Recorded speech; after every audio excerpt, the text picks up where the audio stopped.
Well, ladies and gents, The Mandalorian Season 3, Episode 3 review. We're going to be talking full spoilers, just chit-chatting about the episode on a whole. I won't be using any images or sort of video footage this week, primarily, ladies and gents, because last week I actually got that review done by like lunchtime, but I couldn't release it until 5 hours later because of copyright claims, and it becomes such a pain in the arse, so I don't really have the time to do that today. Happy to do it in future, just not today. So apologies, you've just got to look at my face. Solace. But good episode. And it is disappointing because, of course, the figures were revealed last night that basically not many people are watching this show. It is a surprise to me because I feel like this plus Andor is one of the only good things coming out of Lucasfilm. But when the Book of Boba Fett was seeing substantially more viewership than Mandalorian Season 3, something's astray. It's very odd. But getting down to the episode specifically, we open where we left off with Din Djarin and bo-katan Kryze in the living waters, the mines of Mandalore. And you can kind of see this. It's almost as if bo-katan is trying to get... It's almost like she's trying to sort of find a way to usurp Din Djarin's right to lead Mandalore, because he's got the Darksaber. Because she says to Din Djarin, "Did you see anything down there?" "Nope." "Anything alive?" "Nope." "All right then." And then when we cut to them later in the episode, she looks back at the mythosaur skull created by the armourer on the wall of the covert. And again, it's kind of like, I think she's trying to basically usurp it, trying to lead. I don't know, okay, but I'm getting that vibe. I'm getting the vibe. You know, why wouldn't you just come out with it otherwise?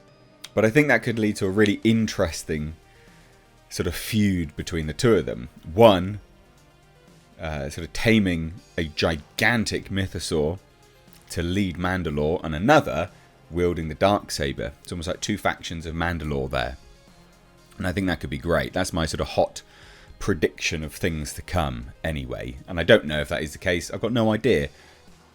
But the how it's framed is too purposeful to miss that there's something going on there. So that was really good. I thought that whole interaction was great at the start. And then we cut to the majority of our episode, which is spent on Coruscant, where we've got the Doctor. He's basically doing a TED Talk, which I thought was really quite interesting. Beautiful cinematography during this whole time. And obviously it is predominantly shot on sound stages, but actually really, really well done. Genuinely, really, really well done. From there, what I thought was interesting and truly evil is... So we learned that there's a sort of a reformation program. These are, they're sort of coming back into the fold, everyone from the Empire. And I thought that was really interesting. And you can see them sort of interacting with one another, discussing things, bits and pieces. And he really, the scientist, really wants to get back down to cloning things. And you sort of learn why he wanted to do it. His mother died of heart failure. If only there was a cloned heart that she could use, etc, etc. Thought that was quite compelling. And we see the officer that was working with Moff Gideon. She walks into the TED Talk. And again, it's very clear cut something was going to go on there. It wasn't like a big reveal, surprise twist at the end. But still interesting and nice that they brought her back. So they bring her back to basically tease into the scientist to go and rekindle his work. And I thought, realistically, the twist is not that she's playing the scientist, but the twist is when they go to the sort of decommissioned shipyard of all these Imperial vessels, which was great cinematography, again, beautiful, and sort of dark, and I don't know, it's almost, you see these grandiose vessels that were, a figure of evil in the galaxy, and then they're just in a shipyard being torn apart. It's a great polarization there. But they go in, he gets a mobile lab, and then double-crossed. And it's not that she was playing him, it's that she was playing him to kill him. Not kill him, but to wipe his mind. Because he gets strapped into a mind flayer at the end, and she cranks up the voltage when everyone leaves to wipe his mind, which sets up the sequel trilogy of cloning only something the Sith have knowledge of. That's it right there, done. The only other person that knew about it was him. He's the only person that knows about it. There's no one else. Gone, done. He's done. The Sith are the only ones with the knowledge of cloning now. And I thought that was the interesting part. Now again, loads of people, obviously it's building to the sequel trilogy and that's not very good. I get that. But the way they're building to it fleshes it out a little bit more. And I'm not saying it's going to do it justice, but it's what is much needed and what they didn't bother to do storytelling wise in the sequel trilogy. So I thought that was quite interesting. That was quite interesting. I really like the discussion, and it's truly evil as well. Like, that is what Siths would do. It's truly disgusting. It's truly evil. Really deceptive, really gross.